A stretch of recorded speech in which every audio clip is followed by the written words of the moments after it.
What's up, everybody? Now we're doing multiplying monomials and polynomials. So our EQ is how can I multiply monomials or polynomials and or. Okay, so I just left these same notes up from the last lesson. What a monomial, polynomial, like terms. Go ahead and make sure that you see that. But if you downloaded the note sheet, it's on there.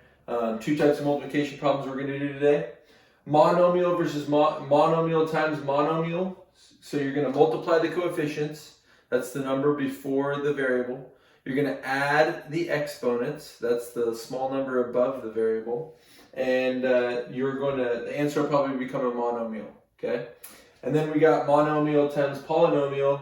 You're going to do the same thing. Use distributive property when needed. You're going to multiply the coefficients, add the exponents, and combine like terms. It'll probably be a polynomial that comes out. So here's an example of that, where we just evenly distribute that 2x to everything inside the parentheses. Okay, so I'm going to do some examples for you. This is going to be quick, and then we'll get out of here. Okay, so first is first. First thing we want to do is let's underline our coefficients, 5 and 4. Okay, so then what we have is 5 times 4. Okay, and then we've got x, and we've got 2 plus 3. 2 plus 3. So it comes out, 5 times 4 is 20, x to the 5th. So what we did is we multiplied 5 and 4, those are our coefficients. Multiply your coefficients, 5 times 4 is 20. Add your exponents, 2 plus 3 is 5. Okay, over here, we've got negative 3 and 4. Okay, so we've got negative 3, we got 4. Okay, then we've got x, 3, and 1. This is 1, so 3 plus 1. And then we've got y, 2 plus 5. Okay, so let's do the math. Negative 3 times 4 is negative 12. X, 3 plus 1 is to the 4th. Y, 2 plus 5 is to the 7th. Done, right there. Okay, so that's it. Multiply the coefficients, 2, 4, 5. So you got 2 times 4 times 5. Okay, then we've got a, 3 plus 2 plus, and this is to the 1. So you got 3 plus 2 plus 1. Okay, so 4 times 5 we already know is 20. Times 2, that's 40. A, 3 plus 2 is 5 plus 1 is 6. 48 to the 6th. Okay? And then the last one, we've got 1/2. This is 1, and this is 6. Okay, so we're going to go 1/2 times 1 times 6. We've got A, 3 plus 2, and there's nothing. And then B, this is to the 1.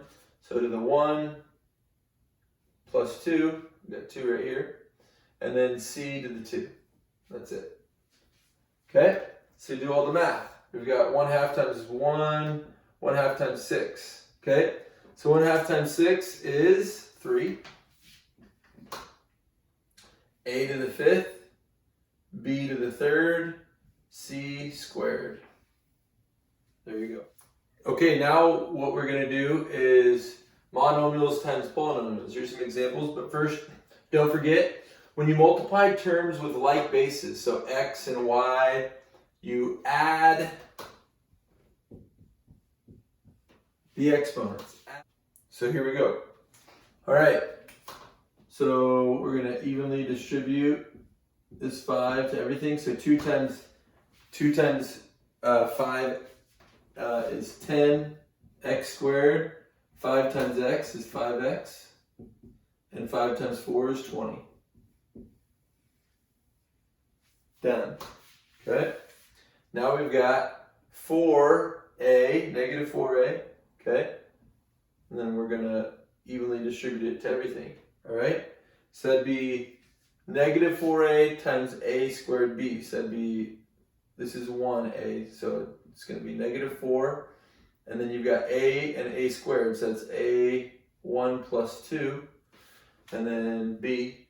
And then you're going negative 4 times 2, which is a negative 8. Okay. A times b squared will be ab squared, like that. Okay? Now we go negative 4a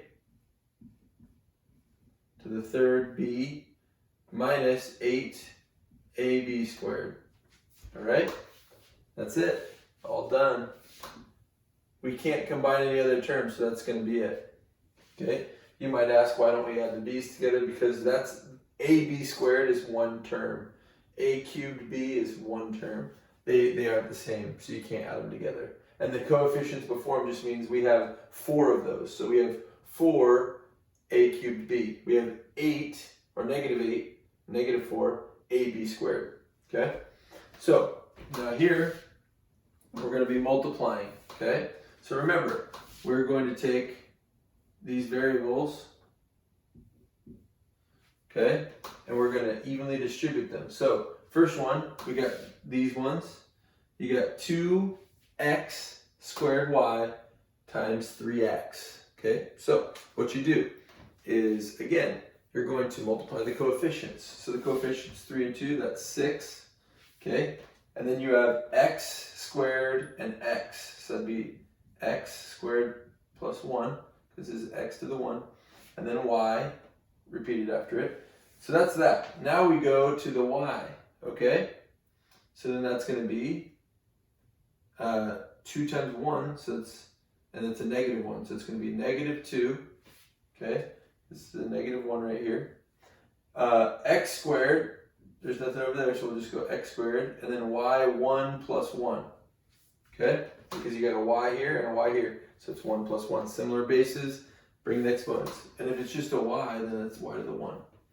Okay, so let's do all the math. You got 6x cubed y minus 2x squared y squared. It's as far as you can go. Okay, you got x cubed y, that's one term. You got x squared y squared, that's another term. So we can't add or subtract the coefficients there. It's combined like terms. Okay? So right here, we're going to go from here and here, here and here. Okay, so again, this is 1b.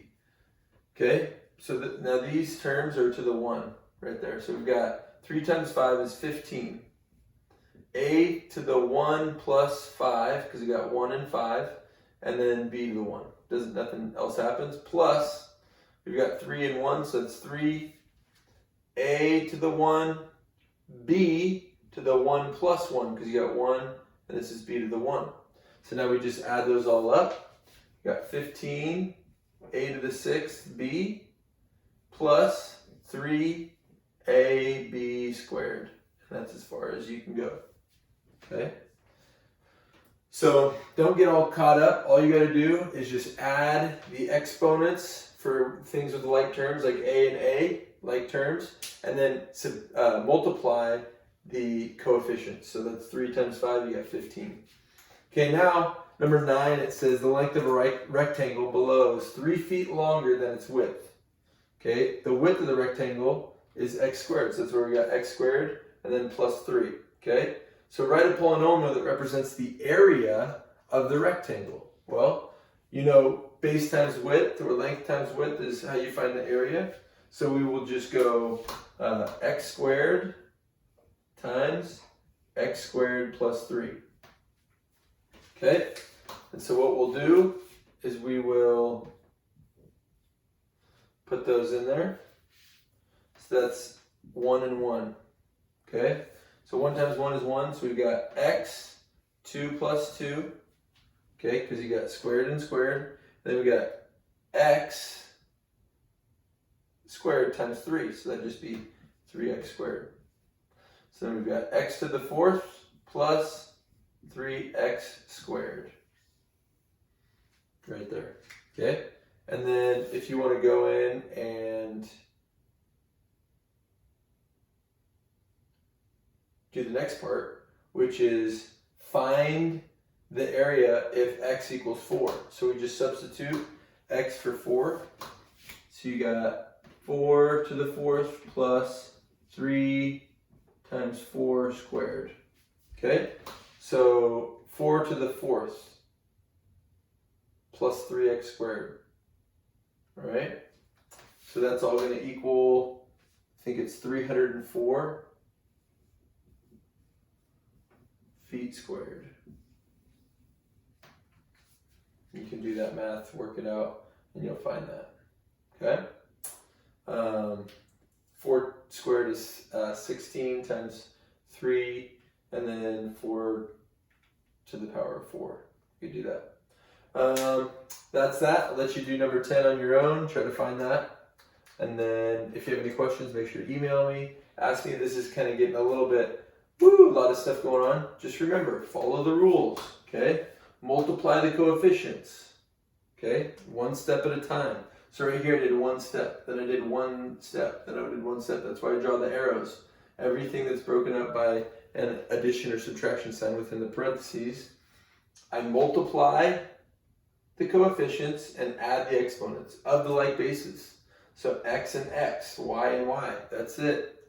Okay, don't try to add things that aren't similar, and that's only when you're multiplying, okay?